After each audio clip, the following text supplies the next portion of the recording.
su ko defee valeur yi la islam ni su fekkee nit ki jël na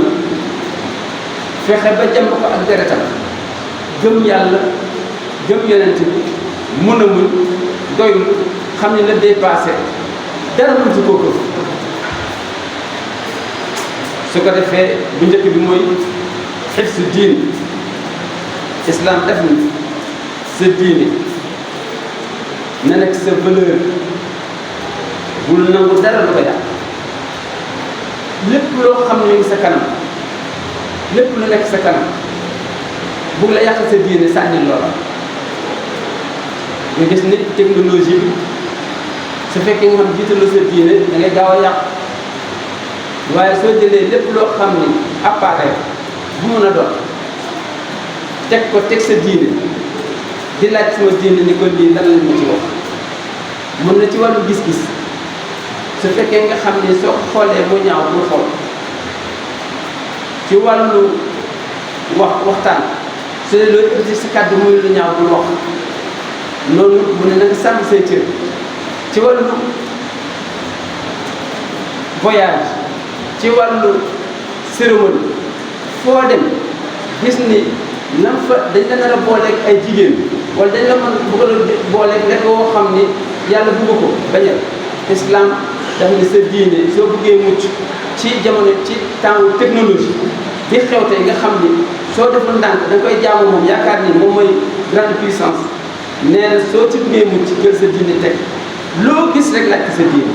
lan moo ci suma waar parce que diine ji àllaaxira la ñëw man kon su fekkee nit ki gëm na diine lu ñëw natte ko ci diine mën naa mucc ci lépp loo xam ne ñëw na bees moo tax loolu lañ tuddee hifzu diin su ko defee am hifzul aql sa xel islam nee na sa xel na nga ko garde ni la ko islam wax bul ci xalaat lu ñaaw bul ci accepté lu ñaaw bul ci fexe lu ñaaw su ko defee bul ko bàyyee seytaane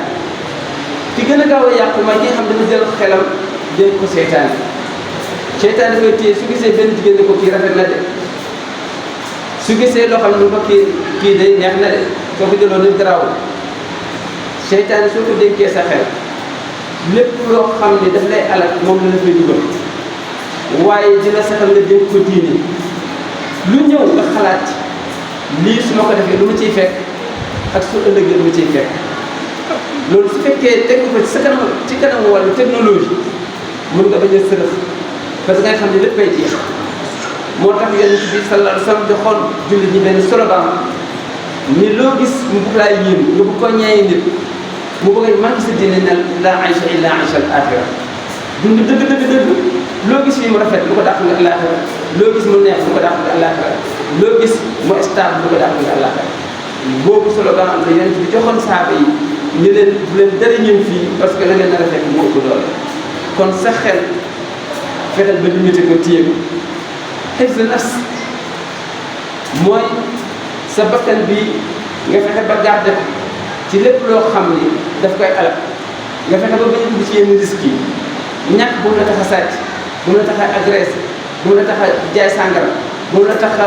njaaloo bu mu la tax a jaay sa bopp bu mu la tax a bu mu la tax a bu mu la tax a déedéet garder sa personnalité garder sa jëmm ba nga xam ni luy sa wërsëg bind nañ ko bis bu jeexee nga def kooku islam nee na feeg mu ngi fi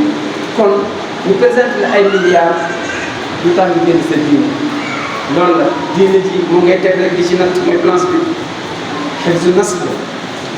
su ko defee gardeel sa njaboot fexeel ba bul am njaboot foo ko warul am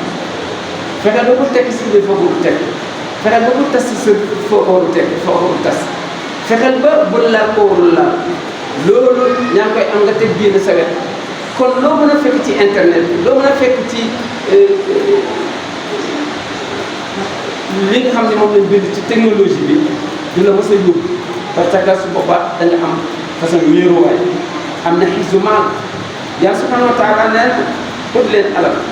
waaye alal jooju seetal ni koy ute seetal fa nga koy def loolu la Yonent bi sallallahu alayhi wa sallam wax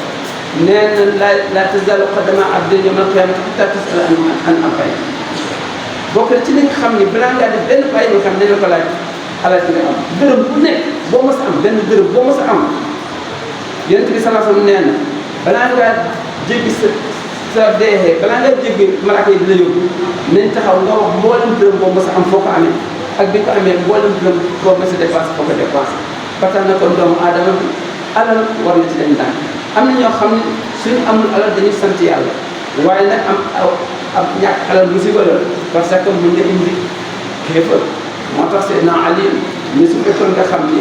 Seydina Omar ni su fekkoon nga xam ni ñàkk jëmm la dinaa gis jëmm bu ñaaw kii ni su fekkoon ñàkk jëmm la dinaa ko rendi ndax ñàkk baaxul waaye nag utal lu ca am fexeel bu ute boo xam ne amul amal ay milliards am nga ci seen seet yàlla ak jox waaye rafetal uti bi jënd na la neex parce que yaa ngi sa alal waaye xoolal defin ko parce que am bi ak defin bi ñaar ñu koy laaj kon mi ngo nii daal suñ si duggee dinañ gis ni dinañ dugg ci wàllu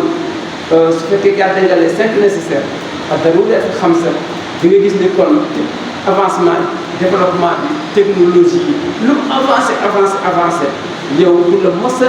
perturber du mos a yàq sa dund ci àdduna du mos a yàq dund sa àllaaxira parce que da nga am support boo xam ne ñu ngi sa def muy diine islam boo xam ne moo naan la defal nga def moo naan la bàyyi nga bàyyi te itam daf naan loo gis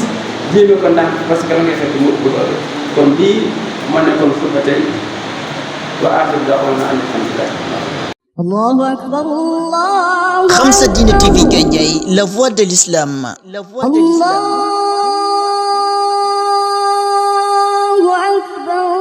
Quand l'ignorance se gangrène, elle s'engraine. Khamsadine TV Gandiaye, batuk l'islam mag ñi ak ndaw ñi di ci gis seen bopp. Khamsadine TV Gandiaye, la voix de l'islam saute très haut. La voix de l'islam.